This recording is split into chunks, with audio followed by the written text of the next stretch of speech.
ജിൻഷാസ് ട്യൂട്ടോറിയലിലെ പുതിയൊരു വീഡിയോ ക്ലാസ്സിലേക്ക് സ്വാഗതം.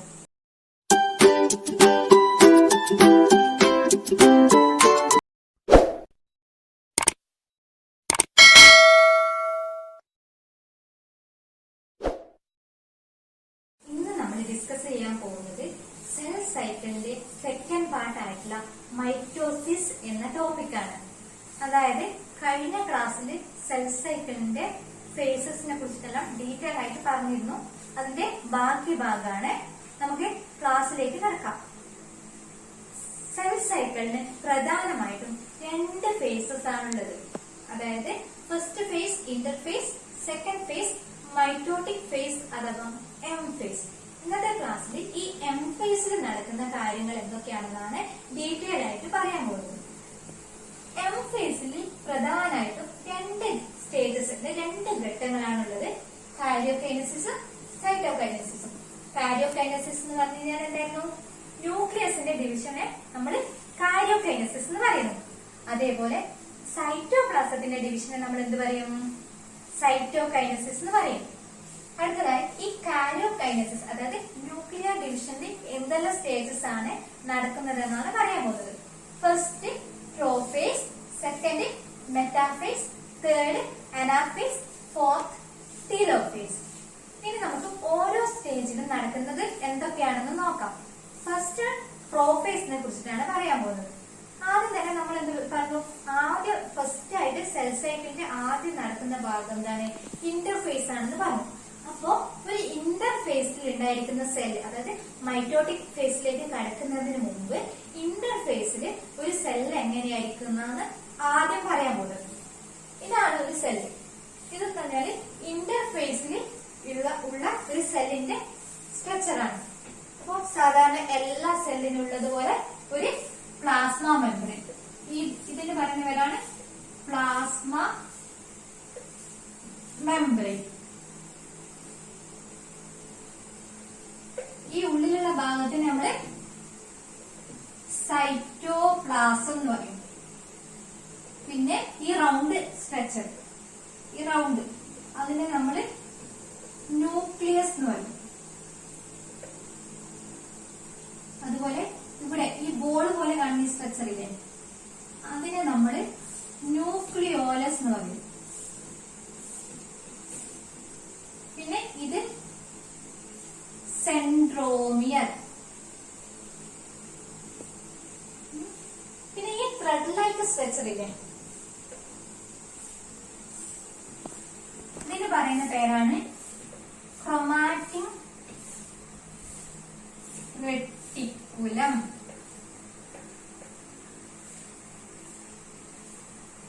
ഇതാണ് നമ്മുടെ എം ഫേസിലേക്ക് എൻറ്റർ ചെയ്യുന്നതിന് മുമ്പുള്ള ഒരു സെല്ലിന്റെ സ്ട്രക്ചർ. അതായത് outer most layer plasma membrane, plasma മെംബ്രെയിന്റെ ഉള്ളിലായിട്ട് അകത്തായിട്ട് സൈറ്റോപ്ലാസം, എല്ലാ സെല്ലിനും ഉള്ളതുപോലെ തന്നെ ഒരു ന്യൂക്ലിയസ്, ന്യൂക്ലിയോലസ്, പിന്നെ ക്രോമാറ്റിക് റെട്ടിക്കുലം അഥവാ ക്രോമാറ്റിക് ജാലികം.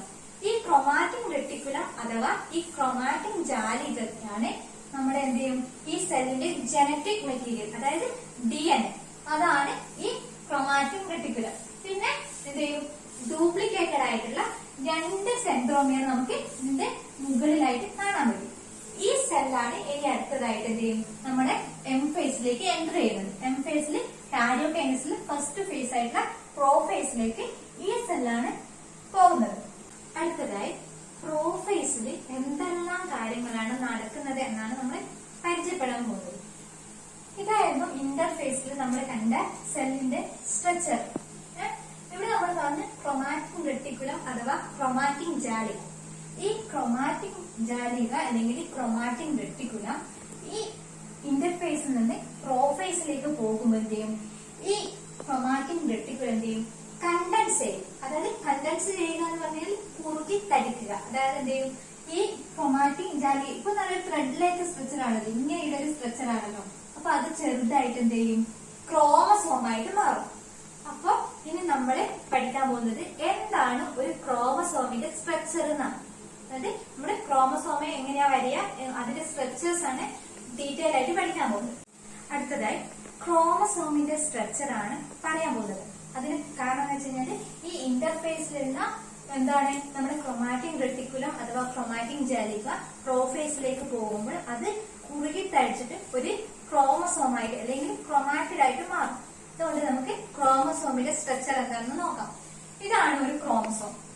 ഈ ക്രോമസോമിന്റെ അകത്ത് മുകളിൽ 2 ആംസും അതുപോലെ തന്നെ താഴെ 2 ആംസും ഉണ്ട്. അപ്പൊ ഇതിന് പറയുന്ന പേരാണ് സിസ്റ്റർ ക്രൊമാറ്റിഡ്സ്. അതായത് ഈ മുകളിലത്തെ 2 ആമിനെയും താഴത്തെ 2 ആമിനെയും ചേർത്തിട്ട് പറയുന്നതാണ് സിസ്റ്റർ ക്രൊമാറ്റിഡ്. പിന്നെ ഈ ഒരു ക്രോമസോമിനകത്ത് 2 സിസ്റ്റർ ക്രൊമാറ്റിഡ്സ് ആണ് ഉണ്ടാവുക. അതായത് 2 സിസ്റ്റർ ക്രൊമാറ്റിഡ്സ് ആണ് ഒരു ക്രോമസോമിൽ ഉണ്ടാവുക. അപ്പൊ ഈ സിസ്റ്റർ ക്രൊമാറ്റിഡ്സിനെ പരസ്പരം ജോയിൻ ചെയ്യുന്ന, അതായത് ബന്ധിപ്പിക്കുന്ന ഒരു കണ്ടൻസ് ചെയ്തിട്ടൊരു പോർഷൻ ഉണ്ട്. അതിന് പറയുന്ന പേരാണ് സെൻട്രോമിയർ.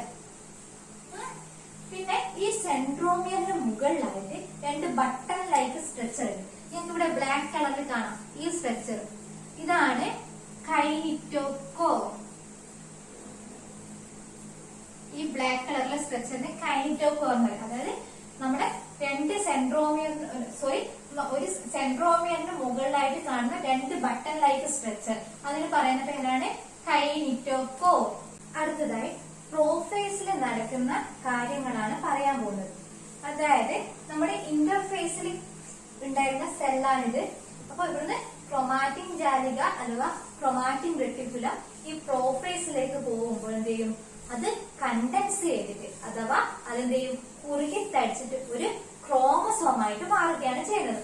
അതാണ് ഈ പ്രോഫേസിൽ നടക്കുന്ന പ്രധാനപ്പെട്ട ഒരു കാര്യം. അതായത് നിങ്ങൾക്ക് നോക്കിയാൽ മനസ്സിലാവും, ഇവിടെ ഒരു ത്രെഡ് ലൈക്ക് സ്ട്രക്ചർ ഉണ്ടായിരുന്നു, അത് ക്രൊമാറ്റിൻ ജാലിക എന്നായിരുന്നു പറഞ്ഞത്. അപ്പൊ ഈ ഇന്റർഫേസിൽ നിന്നും പ്രോഫേസിലേക്ക് പോകുമ്പോൾ എന്ത് ചെയ്യും, ഈ ക്രൊമാറ്റിൻ ജാലിക എന്ത് ചെയ്യും, കണ്ടൻസ് ചെയ്തിട്ട് നമ്മളെ ക്രോമസോമായിട്ട് മാറും. ഇതാണ് ക്രോമസോം.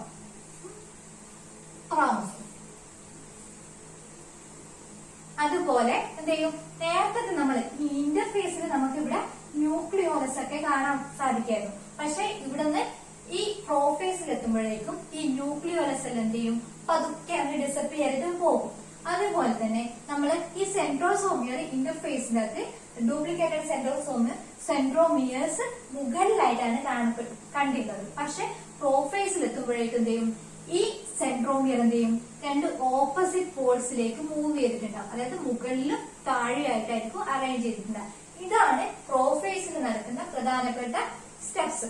അതായത് ഇന്റർഫേസിൽ നിന്ന് പ്രോഫേസിലേക്ക് പോകുമ്പോൾ ഈ എന്ത് ചെയ്യും, അതായത് ഈ ത്രെഡ് ലൈക്ക് ആയിട്ടുള്ള ഈ സ്ട്രക്ചർ എന്ത് ചെയ്യും, ക്രോമസോമായിട്ട് മാറും. അതിങ്ങനെ നമ്മുടെ ന്യൂക്ലിയസിനുള്ളിൽ ഇങ്ങനെ വിതറിക്കിടക്കുന്ന പോലെയാണ് കാണാൻ പറ്റുക. പിന്നെ അടുത്തത് എന്ന് പറഞ്ഞാല് നമ്മളെ ന്യൂക്ലിയോലസ് എന്ത് ചെയ്യും, ഡിസപ്പിയർ ചെയ്യും. അതേപോലെ തന്നെ സെൻട്രോമിയർ, അതായത് മുകളിലായിട്ട് ഉണ്ടായിരുന്ന 2 ഡ്യൂപ്ലിക്കേറ്റഡ് സെൻട്രോമിയർ എന്ത് ചെയ്യും, ഓപ്പോസിറ്റ് പോൾസിലേക്കായിട്ട് മൂവ് ചെയ്യും. ഇപ്പൊ നമ്മൾ പറഞ്ഞത് പ്രോഫേസിന്റെ ആദ്യ ഘട്ടത്തിൽ നടക്കുന്ന കാര്യങ്ങളാണ്. അതായത് ക്രോമസോമ് പിന്നെ കണ്ടൻസ് ചെയ്തിട്ട് ക്രൊമാറ്റിൻ ജാലിക കണ്ടൻസ് ചെയ്തിട്ട് ക്രോമസോമായി മാറി. അതേപോലെ തന്നെ സെൻട്രോമിയർ മൂവ് ചെയ്തിട്ട് ഓപ്പോസിറ്റ് പോൾസിലേക്ക് പോയി. ഇനി അടുത്ത സ്റ്റെപ്പ്, അത് പ്രോഫേസിൽ തന്നെ നടക്കുന്ന അടുത്ത സ്റ്റെപ്പ് എന്ന് വെച്ച് കഴിഞ്ഞാല് ഇതെന്ത് ചെയ്യും, അടുത്ത സ്റ്റെപ്പാണ്. അതായത്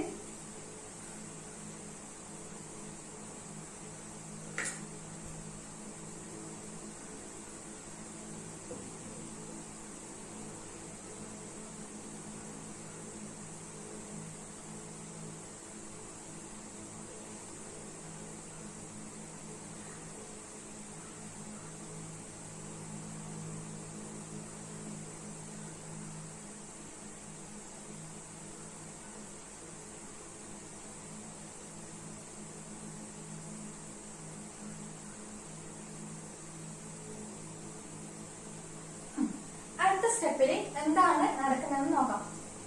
ഇത് ക്രോമസോം എല്ലാം കുറുകി തയ്ച്ച ക്രോമസോമായി മാറും. ഇനി ഇവിടെ എന്തായിരുന്നു, ഈ സ്റ്റേജിലെത്തുമ്പോൾ ഇവിടെ സെൻട്രോമിയർ ഉണ്ട്. അപ്പൊ ഈ സെൻട്രോമിയറിന്റെ അകത്ത് എന്ത് ചെയ്യും, മൈക്രോ ട്യൂബിൾസ് ഒറിജിനേറ്റ് ചെയ്യും. മൈക്രോ ട്യൂബിൾസ് ആണ്, മൈക്രോ ട്യൂബിൾസ് ഉണ്ടാവും, അതായത് ഒറിജിനേറ്റ് ചെയ്യും. അപ്പൊ ഈ എന്ത് ചെയ്യും വന്നിട്ട് ഈ ക്രോമസോമിന് 2 ആം ഉണ്ടല്ലോ, അതേപോലെ ഈ മുകളിൽ പിന്നെ എന്ത് ചെയ്യും മൈക്രോ ട്യൂബിൾസ് വന്നിട്ട് ഇവിടെ ക്രോമസോമിന്റെ കൈനിറ്റോകോറിൽ വന്നിട്ട് അറ്റാച്ച് ചെയ്യും. അതായത് ക്രോമസോമിന്റെ കൈനിറ്റോകോറിൽ വന്നിട്ട് ഈ എന്ത് ചെയ്യും മൈക്രോ ട്യൂബിൾസ് വന്നിട്ട് അറ്റാച്ച് ചെയ്യും. അതായത് അതേപോലെ തന്നെ താഴത്തു നിന്നും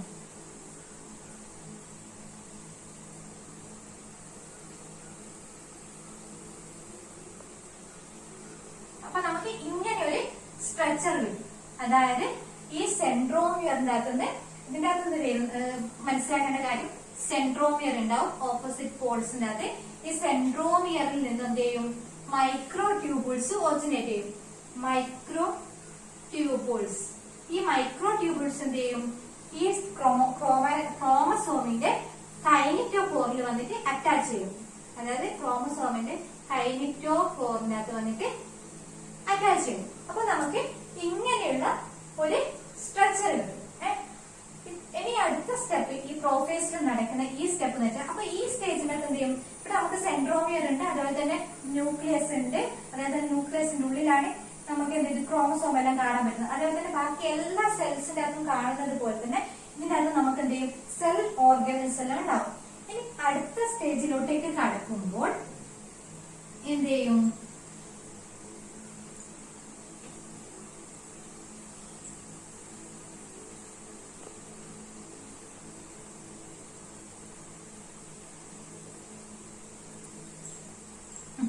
അടുത്ത സ്റ്റേജിലോട്ടേക്ക് കടക്കുമ്പോഴത്തേക്കും ഇതിന്റെ നേരത്തെ നമ്മൾ പറഞ്ഞ ഇവിടെ ന്യൂക്ലിയർ മെംബ്രെയിൻ ഉണ്ടാവുമല്ലോ, ഈ ന്യൂക്ലിയർ മെംബ്രെയിൻ എന്ത് ചെയ്യും ഡിസപ്പിയർ ചെയ്തിട്ട് പോകും. അപ്പൊ ഇങ്ങനെ ഡിസപ്പിയർ ചെയ്ത് പോയിട്ട് പിന്നെ നമുക്ക് ക്രോമസോം എന്ത് ചെയ്യും ഈ പ്ലാസ്മ മെംബ്രെയിനകത്ത് ക്രോമസോം മാത്രമായിട്ട് കാണാൻ പറ്റും.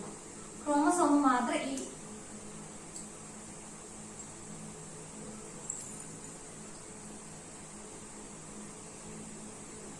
ഇതേപോലെ ഒരു സ്ട്രക്ചറാണ് നമുക്ക് അടുത്ത സ്റ്റേജിൽ കാണാം. അതേപോലെ നമ്മുടെ എന്ത് ചെയ്യും സെൽ ഓർഗനൽസ് എല്ലാം ഡിസപ്പിയർ ചെയ്യും. നേരത്തെ ഞാൻ പറഞ്ഞിരുന്നു ഈ സെൻട്രോമിയറിൽ നിന്ന് ഫൈബേഴ്സ് മൈക്രോ ട്യൂബിൾസ് ഒറിജിനേറ്റ് ചെയ്യുന്നുണ്ട്. അത് നേരെ വന്നിട്ട് കൈനിറ്റോകോറിലാണ് അറ്റാച്ച് ചെയ്യുന്നത് എന്ന് പറഞ്ഞു. അപ്പൊ ഈ മൈക്രോ ട്യൂബിൾസ് കൈനിറ്റോകോറിൽ വന്നിട്ട് അറ്റാച്ച് ചെയ്യുന്നതിനെ പറയുന്ന പേരാണ് ആസ്റ്റർ സ്പിൻഡിൽ ഫൈബേഴ്സ്.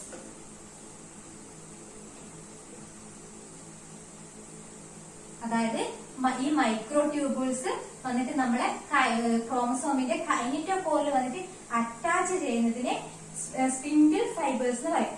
ചിലത് എന്ത് ചെയ്യും ഈ സെൻട്രോമിയറിന്റെ അകത്തുനിന്ന് നമ്മളെ ഈ ക്രോമസോമിൽ വന്നിട്ട് അറ്റാച്ച് ചെയ്യാണ്ട് ഇങ്ങനെ പുറത്തൂടെ പോകും. അതിന് പറയുന്ന പേരാണ് ആസ്റ്റർ. അപ്പൊ ഇത്രയും കാര്യങ്ങളാണ് നമ്മുടെ പ്രോഫേസിൽ നടക്കുന്നത്. അപ്പൊ പ്രോഫേസിന്റെ അവസാനമായിട്ട് കിട്ടിയ ഒരു സെല്ലിന്റെ സ്ട്രക്ചർ ആണിത്. അപ്പൊ നമ്മൾ പ്രോഫേസിൽ എന്തെല്ലാം ഘട്ടങ്ങളാണ് കണ്ടേ, അതായത് ആദ്യം നമ്മുടെ സ്പിൻഡിൽ ഫൈബേഴ്സ് ഫോം ചെയ്തതായിട്ട് കണ്ടു. അതേപോലെ എന്ത് ചെയ്തു ഈ ന്യൂക്ലിയർ മെംബ്രെയിൻ, ഇവിടെ ഉണ്ടായിരുന്ന ന്യൂക്ലിയർ മെംബ്രെയിൻ ഡിസപ്പിയർ ചെയ്തതായിട്ടും കണ്ടു. ഇനി നേരെ അടുത്ത സ്റ്റേജിലേക്ക് പോവാണ്. അടുത്ത സ്റ്റേജ് ആണ് മെറ്റാഫേസ് എന്ന് പറയുന്ന സ്റ്റേജ്. അപ്പൊ മെറ്റാഫേസിലേക്ക് കടക്കുന്നതിന് മുമ്പ് ഈ പ്രോഫേസിലേക്ക് നിങ്ങൾ നോക്കിക്കഴിഞ്ഞാൽ മനസ്സിലാവും ഈ പ്രോഫേസിൽ ഉണ്ടായിരുന്ന ക്രോമസോം എല്ലാം എന്ത് ചെയ്തു പ്ലാസ്മ മെംബ്രെയിനിൽ ചിതറിക്കിടക്കുന്നത് പോലെയായിട്ടാണ് കാണുന്നത്. അതായത് ഒരു ഓർഡർ ഒന്നുമില്ല, അവിടെ ഇവിടെയായിട്ടാണ് കാണപ്പെടുന്നത്. ഇനി അടുത്തത് മെറ്റാഫേസിലേക്ക് നോക്കിയാൽ കാണാം, നിങ്ങൾക്ക് മനസ്സിലാവും ഇവിടെ എന്ത് ചെയ്തു ക്രോമസോം എല്ലാം എന്ത് ചെയ്തു ഒരു ഈക്വൽ പ്ലെയിനിലായിട്ട് അറേഞ്ച് ചെയ്തിട്ടുണ്ട്.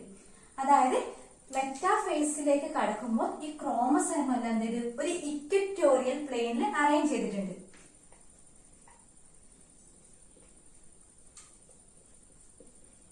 അതായത് മെറ്റാഫേസിലെ ക്രോമസോം എല്ലാം ഒരു ഇക്വറ്റോറിയൽ, അതായത് സെല്ലിന്റെ സെൻട്രൽ പോർഷൻ ഉണ്ട്, അതായത് ഇക്വറ്റോറിയൽ പ്ലെയിൻ ആയിട്ട് അറേഞ്ച് ചെയ്തിരിക്കുന്ന കാണാം. അതിന് പറയുന്ന പേരാണ് മെറ്റാഫേസ് പ്ലേറ്റ്. Metaphase plate. അതായത് മെറ്റാഫേസിൽ ക്രോമസോം എല്ലാം ഒരു ഇക്വറ്റോറിയൽ പ്ലെയിനിലായിട്ട് അറേഞ്ച് ചെയ്തിരിക്കുന്നു. അതിന് പറയുന്ന പേരാണ് മെറ്റാഫേസ് പ്ലേറ്റ്. പിന്നെ ഇവിടെ പ്രോഫേസിലൊക്കെ നമ്മൾ പറഞ്ഞിട്ടുണ്ടായിരുന്നു എന്ത് ചെയ്തു ക്രോമസോമിന്റെ കണ്ടൻസേഷൻ, അതായത് ക്രോമസോം കുറുകി തടിച്ചിട്ട് ചെറുതായിക്കൊണ്ടിരിക്കുന്ന പ്രോസസ്സ് നടക്കുന്നുണ്ടായിരുന്നു എന്ന് പറഞ്ഞു. അപ്പോൾ നമ്മൾ മെറ്റാഫേസിന്റെ അകത്ത് എന്ത് ചെയ്തു, ഈ ക്രോമസോം എല്ലാം നമ്മൾ കൂടുതലായിട്ട് വ്യക്തതയോടെ നമുക്ക് കാണാൻ സാധിക്കും, അതായത് കൂടുതൽ തിക്കായിട്ട്. അതുകൊണ്ട് തന്നെയാണ് ക്രോമസോമിന്റെ സ്ട്രക്ചർ സ്റ്റഡി ചെയ്യാൻ വേണ്ടിയിട്ട് ഏറ്റവും ഉത്തമമായിട്ടുള്ള ഒരു സ്റ്റേജ് ആണ് മെറ്റാഫേസ് എന്ന് പറയുന്നത്. അതായത് നമ്മുടെ എക്സാമിന് ചോദിക്കാൻ സാധ്യതയുള്ള ഒരു ക്വസ്റ്റ്യൻ ആണ്, ഏത് സ്റ്റേജിലാണ് ക്രോമസോമിന്റെ സ്ട്രക്ചർ ഏറ്റവും ഉത്തമമായിട്ട് സ്റ്റഡി ചെയ്യാൻ പറ്റുന്ന സ്റ്റേജ്. അപ്പൊ നമ്മൾ എന്താ ആൻസർ എഴുതണം, മെറ്റാഫേസ് എന്ന് എഴുതണം. അപ്പൊ ഈ സ്റ്റേജിനകത്ത് ഓർത്തിരിക്കേണ്ട പ്രധാനപ്പെട്ട പോയിന്റ് എന്ന് വെച്ചാൽ നമ്മുടെ ക്രോമസോം എല്ലാം ഒരു ഇക്വറ്റോറിയൽ പ്ലെയിനിൽ അറേഞ്ച് ചെയ്യും. അതിന് പറയുന്ന പേരാണ് മെറ്റാഫേസ് പ്ലെയിൻ എന്ന് പറയുന്നത്. അതുപോലെ തന്നെ ഇതിന്റെ അകത്തുള്ള ക്രോമസോമിന്റെ സ്പിൻഡിൽ ഫൈബേഴ്സ് ഒക്കെ ഈ കൈനറ്റോകോറിൽ വന്ന് അറ്റാച്ച് ചെയ്യുന്നതെല്ലാം വളരെ കൃത്യമായിട്ട് കാണാൻ പറ്റും. അതുകൊണ്ട് തന്നെ ക്രോമസോമിന്റെ സ്ട്രക്ചർ പഠിക്കാൻ വേണ്ടിയിട്ട് ഏറ്റവും നല്ല ഒരു സ്റ്റേജ് ആണ് ഈ മെറ്റാഫേസ് എന്ന് പറയുന്നത്. ഇനി അടുത്ത സ്റ്റേജ് ആണ് അനാഫേസ്. ഈ അനാഫേസിലേക്ക് കടക്കുന്ന സമയത്ത് നിങ്ങൾക്ക് ഈ പിക്ചർ കാണുമ്പോൾ തന്നെ മനസ്സിലാവും, അതായത് ക്രോമസോംസ് അതായത് രണ്ട് ഓപ്പോസിറ്റ് പോൾസിലേക്ക് പോകുന്നതായിട്ട് കാണാൻ പറ്റും. അതായത് ഇവിടെ നമ്മൾ കണ്ടു ഈ സ്പിൻഡിൽ ഫൈബേഴ്സ് എന്ത് ചെയ്തു, ഈ ക്രോമസോമിന്റെ ഈ കൈനറ്റോകോറിൽ വന്നിട്ട് അറ്റാച്ച് ചെയ്യുന്നതായിട്ട് കണ്ടു. അപ്പോ ഈ അനാഫേസിലേക്ക് എത്തുമ്പോൾ എന്ത് ചെയ്യും, ഈ സ്പിൻഡിൽ ഫൈബേഴ്സ് എന്ത് ചെയ്യും, ഈ രണ്ട് കൈനറ്റോകോർ ഉണ്ടെന്ന് കഴിഞ്ഞ ക്ലാസ് പറഞ്ഞല്ലോ.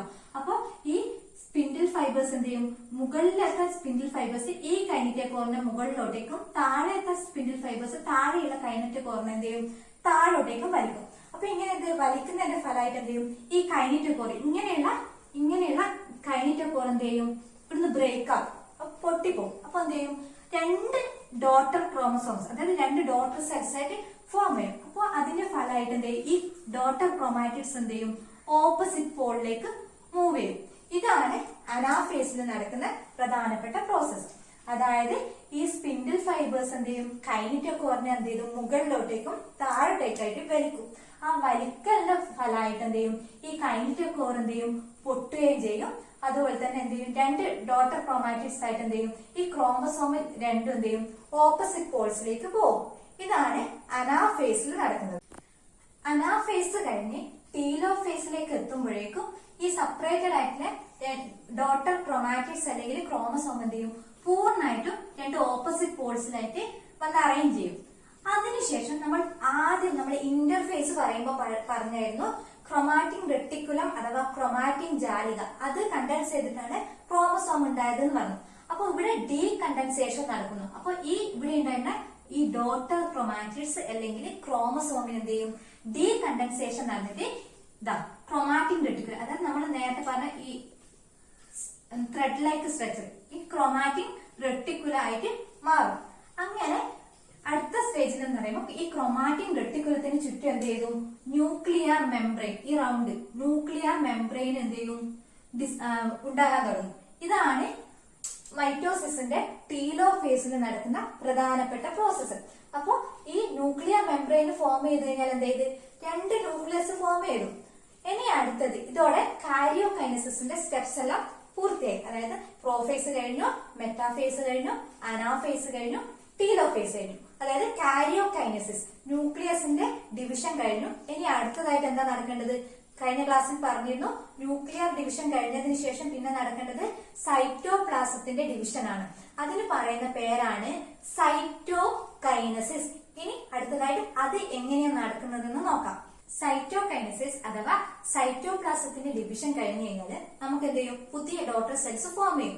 ആ ഡോട്ടർ സെൽസ് എന്താണ്, നമ്മുടെ പേരന്റ് സെല്ലിന്റെ എക്സാക്ട് കോപ്പി ആയിരിക്കും, സിമിലർ ആയിരിക്കും. അതുകൊണ്ട് തന്നെ നമ്മൾ എന്ത് ചെയ്യും, ഈ മൈറ്റോട്ടിക് ഫേസ് അഥവാ എം ഫേസിനെ ഇക്വേഷണൽ ഡിവിഷൻ എന്നും കൂടി പറയുന്നു. ഇനി ഇന്നത്തെ ക്ലാസ്സിൽ നമ്മൾ എന്തൊക്കെയാണ് പറഞ്ഞത് എന്ന് പറയാം. നമ്മൾ ഇന്ന് പ്രധാനമായിട്ട് പറഞ്ഞത് മൈറ്റോട്ടിക് ഡിവിഷൻ ആണ്. അതിന്റെ അകത്തുള്ള പ്രധാനപ്പെട്ട phases prophase, metaphase, anaphase and telophase. ഈ എല്ലാ ഫേസിലും നടക്കുന്ന കാര്യങ്ങളാണ് നമ്മൾ ഇന്നത്തെ ക്ലാസ്സിൽ ഡിസ്കസ് ചെയ്തത്. ഇന്നത്തെ ക്ലാസ് എല്ലാവർക്കും ഇഷ്ടപ്പെട്ടു എന്ന് വിചാരിക്കുന്നു. അടുത്ത ദിവസം മിയോട്ടിക് ഡിവിഷനുമായിട്ട് പുതിയൊരു വീഡിയോയിൽ കാണാം.